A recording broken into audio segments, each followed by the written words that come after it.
Bismillahirrahmanirrahim. Assalamualaikum warahmatullahi wabarakatuh. Waalaikumsalam. Baik, pada pertemuan yang ketiga ini masih tetap kita ya secara virtual ya, secara berhadapan langsung lewat ini secara online. Namun sebelum dimulai, ya terlebih dahulu Bapak jelaskan dulu ya terkait dengan minggu depan. Jadi minggu depan kita akan supaya tidak bosan ya, kita akan diskusi yaitu kelompok pertama ya, kelompok pertama yang nanti sudah disusun oleh Osma, oleh Sania dengan materi yang sebagaimana sudah disampaikan pada minggu yang lalu ya lewat PA dan juga lewat Inos. Nah, kemudian mudah-mudahan ini bagi kelompok semuanya ya, dari mulai 1 sampai 8.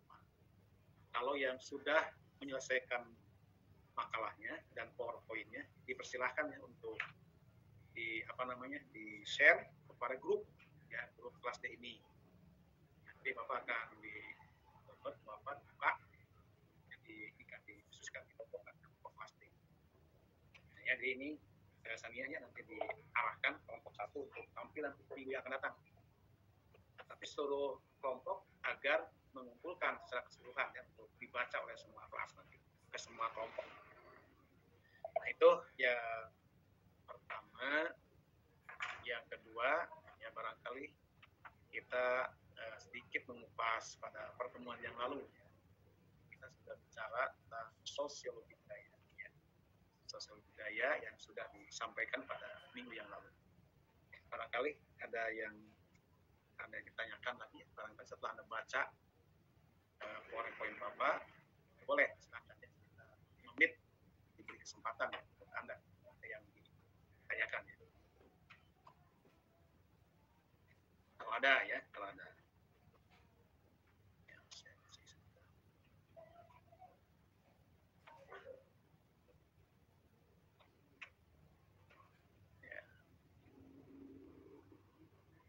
Cukup ya, cukup dipahami ya kemarin. Sudah paham semua ya yang kemarin ya. Insya Allah dapat dipahami kau. Oh ya, siapa yang bertanya? Cukup ya? Oke, kalau cukup kita lanjutkan. Nah, pada pertemuan ketiga ini, ya sesuai dengan silabi, kita akan berbicara tentang kesadaran budaya ya. Nah, kesadaran budaya ini adalah terkait dengan kesadaran berbangsa dan bernegara. Ya, karena kita hidup di negara kita itu adalah negara Indonesia yang kita cintai bersama ya. Artinya kita memiliki budaya yang berbeda dengan negara lain. Nah, oleh karena itu kita kan tentunya harus paham betul, harus tahu betul tentang apa sih yang memang dijalankan oleh negara kita dalam berbangsa dan bernegara. Nah, itu perlu kita dipahami secara seluruh bangsa Indonesia. Nah, bicara tentang kesadaran, ini ada beberapa buku yang juga Bapak baca, yang dikirimkan juga kepada grup ya, bahwa kesadaran ini secara harfiah itu yang memiliki makna itu adalah insaf atau merasa tahu dan mengerti kesadaran. Jadi paham ya, paham atau insaf atau merasa tahu dan mengerti apa yang memang terjadi ya di negara kita ini dalam berbudaya, dalam berbangsa dan bernegara. Itu secara harfiah.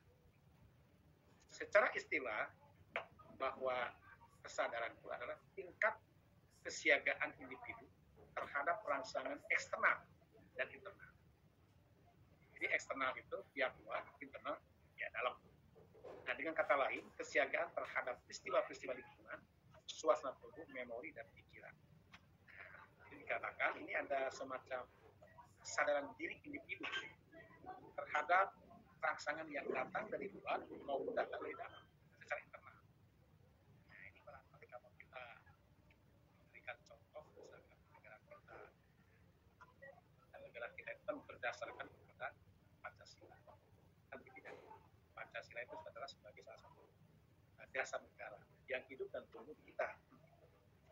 Jadi negara kita kan bukan negara Islam, tapi negara yang berdasarkan Pancasila.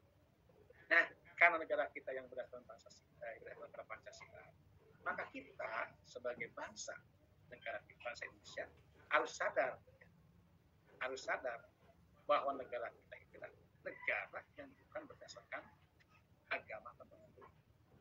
Wah, ini kan ramai ya. Dulu ketika yang sekarang itu juga ramai. Yang disebut dengan moderasi beragama. Nah, bagi mereka yang tidak paham apa sih moderasi beragama, itu jadi bahan konflik. Seolah-olah bahwa negara kita itu berpihak kepada salah satu agama. Padahal tidak demikian. Jadi moderasi itu sifatnya menjadikan sebagai jalan tengah ataupun sadar diri kita bahwa kita itu adalah hidup di negara yang beragama tidak hanya satu. Tapi kadang-kadang diinterpretasikan oleh salah satu agama itu adalah bahwa negara berpihak kepada salah satu agama. Jadi kita jangan sampai salah gagal paham ya. Apa sih maksudnya? Ini kesadaran berbangsa dan bernegara itu bagaimana sih kita hidup di negara kita sadar dirinya ya, kepada kondisi dan situasi negara. Lalu bagaimana Pak kalau terjadi misalkan pimpinan negara ataupun pimpinan pejabat kita ya memiliki satu konsep yang kadang-kadang itu overload atau berlebihan ya, kadang-kadang salah artikan. Ini mungkin hanya terjadi kepada salah satu pimpinan tertentu. Tapi kan sesungguhnya secara keseluruhan bahwa kita hidup di negara yang bersatu dan berbangsa dan negara kita satu pemahaman yang sama, yaitu paham tentang dirinya sebagai bangsa negara yang berdasarkan kepada Pancasila. Jadi kunci penting kesadaran itu terletak pada kesiagaan dan stimulus, kesiapan diri. Dan stimulus rangsangan yang muncul itu kita harus memahami, insaf, sadar dan mengerti, kan begitu. Ya. Karena bisa jadi bahwa tantangan yang datang kepada negara kita itu kan beragam, ya. Tidak hanya secara internal yang saya katakan tadi, tapi secara eksternal itu tuh menjadi salah satu kita harus ya memahami tentang kondisi yang ada. Contoh begini. Ini kan kita sekarang dihadapkan ya, dengan peperangan ya, dunia ini antara Rusia dengan Ukraina. Itu kan banyak persepsi ini sudah sekalian jadi bahwa Ukraina itu hendak daripada Rusia itu agar Ukraina itu tidak bergabung ke NATO, kan gitu kan. Nah, sementara Ukraina kan tidak bergabung ke NATO, ingin minta perlindungan. Nah, kayak gempuran kan yang terjadi dari Rusia. Karena tidak mau bahwa Ukraina yang dirikan sebagai negara yang telah ditakutkan oleh Rusia itu bergabung kepada Amerika kan begitu. Nah, ini kan terjadi sekarang. Sehingga banyak itu pihak-pihak negara yang mendukung kepada Ukraina karena itu tidak langsung kepada pihak Amerika. Nah, Rusia tidak suka ya ikut campur negara lain kepada Amerika.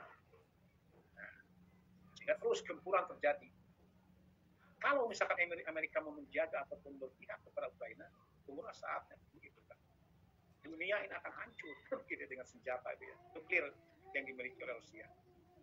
Ini contoh gitu kan. Nah, makanya kan ini Putin sebagai pimpinan negara presiden Rusia itu. Ini kiamat itu akan terjadi secara keseluruhan hanya Tuhan yang berkuasa. Tapi kalau kiamat negara Amerika dan Eropa, kamu yang memberikan kiamat seperti itu di dalam pernyataan. Nah, dengan peristiwa ini secara eksternal, ini bagaimana ini tanggapan negara kita sebagai negara Indonesia? Apakah kita berpihak kepada Rusia atau berpihak kepada Ukraina? Nah ini ya, maka ini akan dituntut dengan negara kita, bangsa kita itu harus bagaimana membuat semacam kebijakan negara atas dasar masukan-masukan dari rakyat Indonesia, dari pimpinan negara kita. Ini kan eksternal terjadi. Kita harus sadar bahwa dunia ini sedang dihadapkan seperti itu. Gitu kan. Nah, muncul pernyataan dari presiden kita itu. Kita memang harus berusaha mendamaikan antara kedua negara yang sedang bertikai. Kan begitu. Kita harus sadar. Ya, peristiwa itu akan terus terjadi dari hari ke hari, bulan ke tahun. Nah, inilah kita dituntut untuk kesadaran dalam berbangsa dan bernegara. Mau tidak mau ya kita memang harus ya memahami tentang situasi dan kondisi yang sedang terjadi di Indonesia maupun di negara-negara yang lain. Itu ya. Nah kemudian ada beberapa cara ya alternatif dalam menumbuhkan kesadaran budaya. Nah ini pertama itu adalah penanaman sikap multikulturalisme. Ya. Ada yang tahu apa itu multikulturalisme? Ada yang tahu? Barangkali Sania, tahu Sania? Apa itu multikulturalisme? Multikulturalisme, apa itu multi? Ini multi itu kan berganda, banyak. Beragaman, Prof. Ya, keberagaman budaya, Prof. Nah, ya, jadi keragaman budaya atau kebudayaan yang beraneka ragam. Ya. Jadi kita harus memiliki penanaman sikap multikulturalisme. Itu untuk menumbuhkan kesadaran ya sekarang. Jadi kalau Anda misalkan hanya berpihak kepada satu budaya itu, ini bukan paham multikulturalisme. Atau kita hanya mengangkat budaya sendiri, nah ini tidak ada sikap multikulturalisme. Wah, kita ingin membesarkan, kita ingin selalu kita itu bahwa budaya kita yang paling benar misalkan ya. Tidak akan bisa kita akan menjadi persatuan. Nah, makanya kesadaran budaya akan muncul ketika setiap individu ataupun masyarakat memiliki keragaman budaya, memiliki multikulturalisme. Sikap itu yang ditanamkan. Insya Allah akan terjadi integrasi. Ya kita kan sering memberikan contoh ya Bapak itu ya. Kita hidup sekarang di kampus, ya, yang kampus tercinta ini, di lingkungan, di asrama. Ya kan pasti di antara Anda itu kan memiliki budaya yang berbeda. Ya. Misalnya orang Soreang, yang lain ada orang Bekasi, ada orang Kerawang, ada orang Ciamis, ya, dan lain sebagainya, orang Batak begitu. Nah, ini kan keragaman budaya yang tinggal hidup di tempat tertentu, dalam lingkungan yang sama kita hidup itu. Kalau kita tidak memiliki sikap multikulturalisme, tentunya tidak akan ada kebersamaan. Akan terjadi konflik itu. Sama nih dalam berbangsa dan bernegara. Apabila kita tidak ditanamkan sikap multikulturalisme, akan terjadi bahwa Aceh lah yang paling benar, Jawa lah yang paling benar, Sunda lah yang paling benar. Nah itu akan terjadi.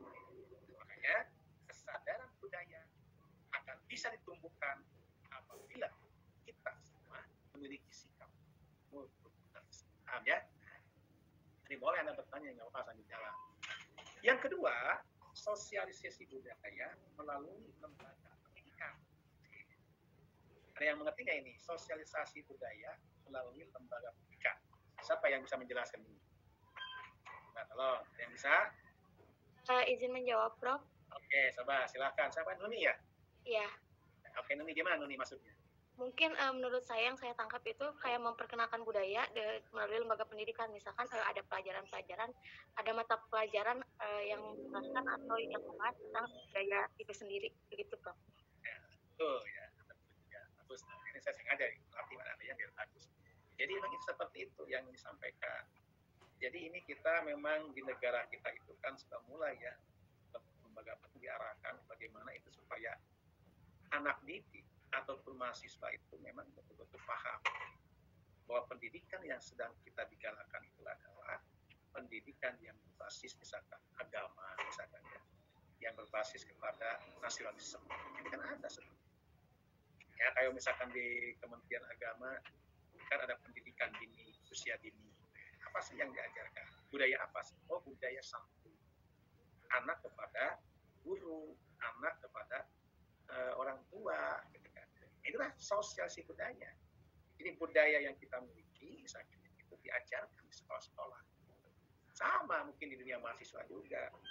Bagaimana menerapkan sikap disiplin, ya mahasiswa ya, kepada gurunya, kepada dosennya, begitu kan. Atau sebaliknya, bagaimana pertanggungjawaban dosen kepada kelasnya masing-masing. Ini kan budaya yang harus diajarkan, diterapkan, gitu. Nah, sekarang ini kan budayanya kan berubah. Sekarang itu sistem pembelajaran itu dengan secara online. Ini kan budaya, perubahan budaya. Tetap kita sosialisasikan oleh tingkat pimpinan melalui kebijakan Kemarin kayaknya, Anda kan mungkin tahu, dulu kan kita akan diberlakukan hybrid ya, sebagian hadir, sebagian online. Lalu muncul SK baru, edaran baru rektor. Ya ini sampai UTS adalah online kan begitu. Nah, ini kan sosialisasi melalui kebijakan. Ya mau tidak mau kita ini juga termasuk itu adalah sosialisasi budaya yang sekarang tumbuh dan berkembang ya, melalui kebijakan. Dan itu di lembaga pendidikan. Semua sekarang itu kan ya itu kesadaran budaya gitu kan ya. Kesadaran budaya yang ditumbuhkan di lembaga pendidikan saat ini, dewasa ini kan gitu. Nah, itu kan berlainan. Betul ya, saudara. Yang ketiga, penyelenggaraan beragam budaya sebagai upaya pelestarian budaya. Apa maksudnya? Siapa yang paham? Yang berkomentar? Ya, ini latihan lah ya.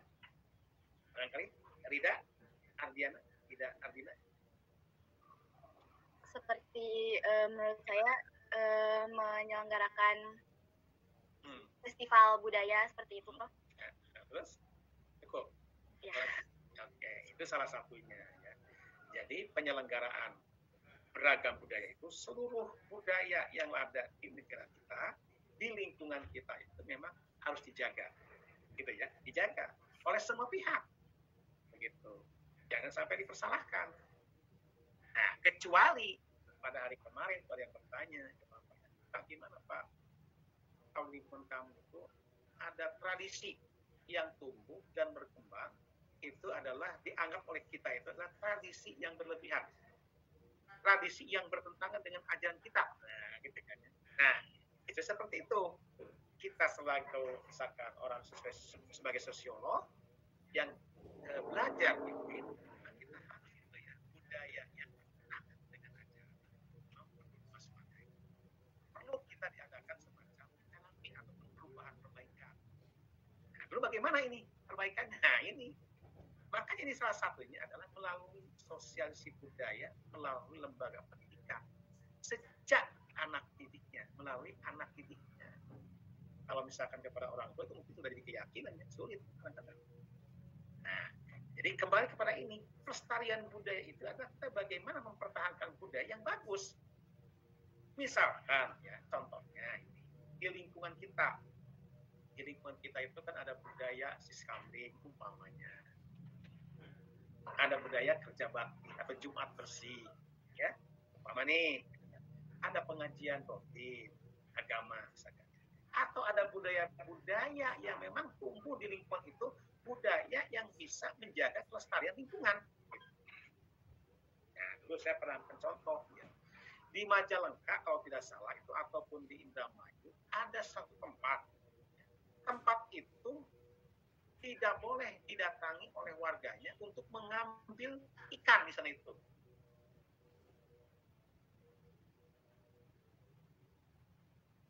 Gitu kan ya. Itu misalkan mengambil ikan,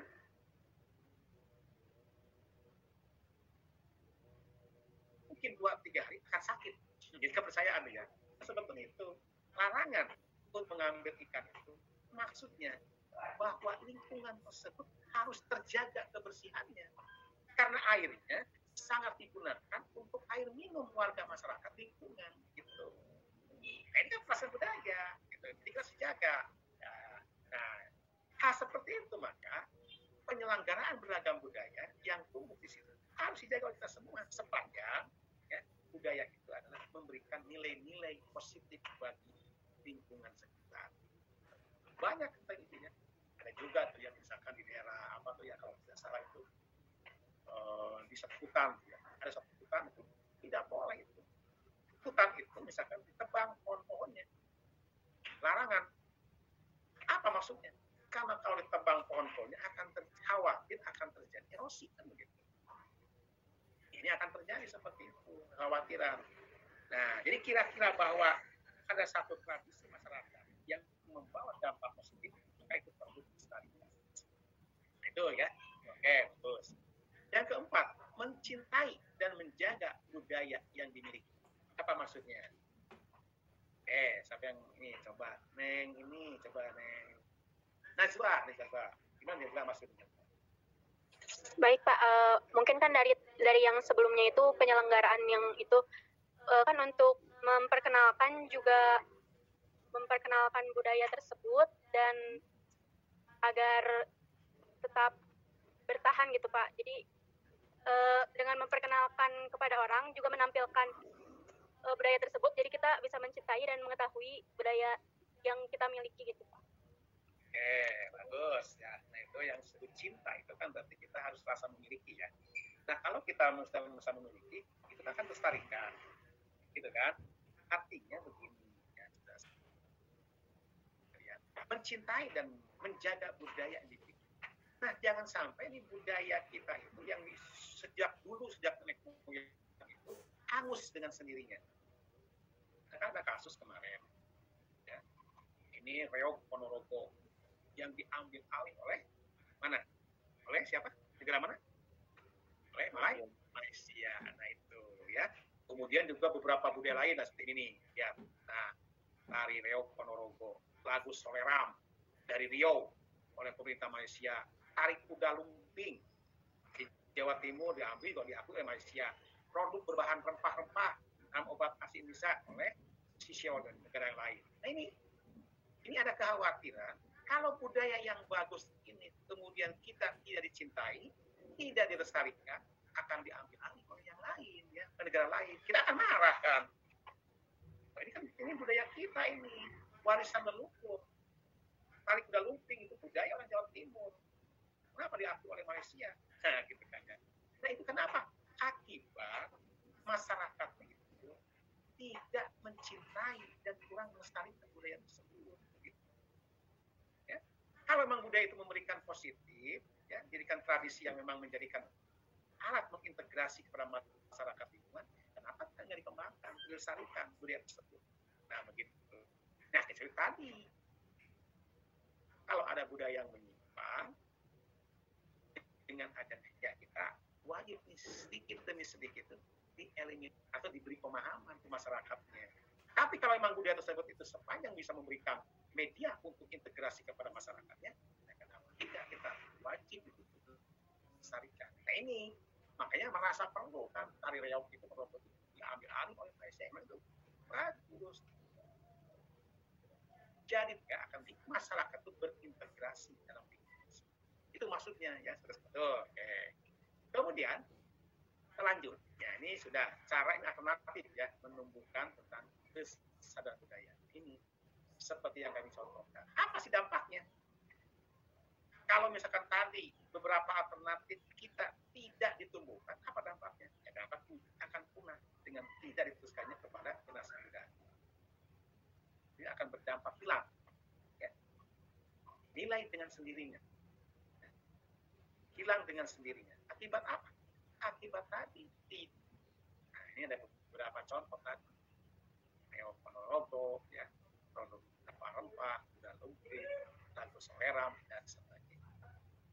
Sama juga kita ini, ya, kita sebagai muslim nih, kita ada tradisi, ya, tradisi yang dilakukan oleh masyarakat kan kalau ada orang yang meninggal dunia, itu biasanya kan sekelompok masyarakat dari yang tahlil. Nah, memang tahlilan itu kadang-kadang ada yang dianggap bid'ah, ya, karena itu tidak ada ajaran agamanya. Gitu kan.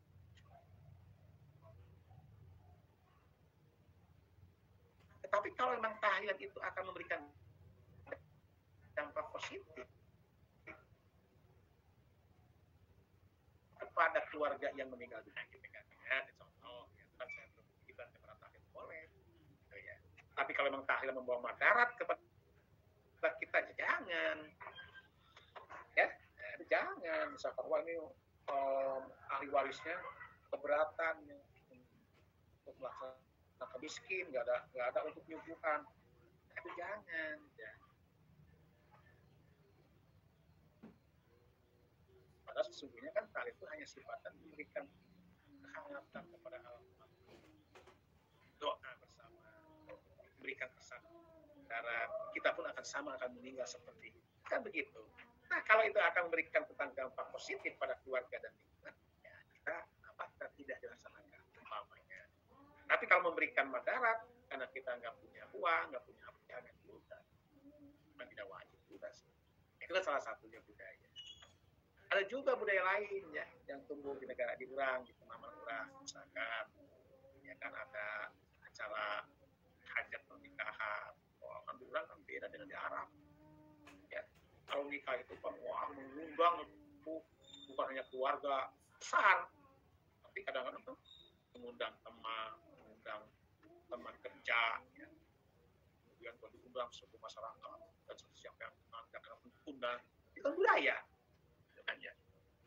Itu budaya, tapi kan di Arab nggak seperti itu. Di Arab itu kalau ada acara pernikahan cukup dengan keluarga besar, ya. Nah, ini kan perbedaan budaya antara Arab dengan Indonesia.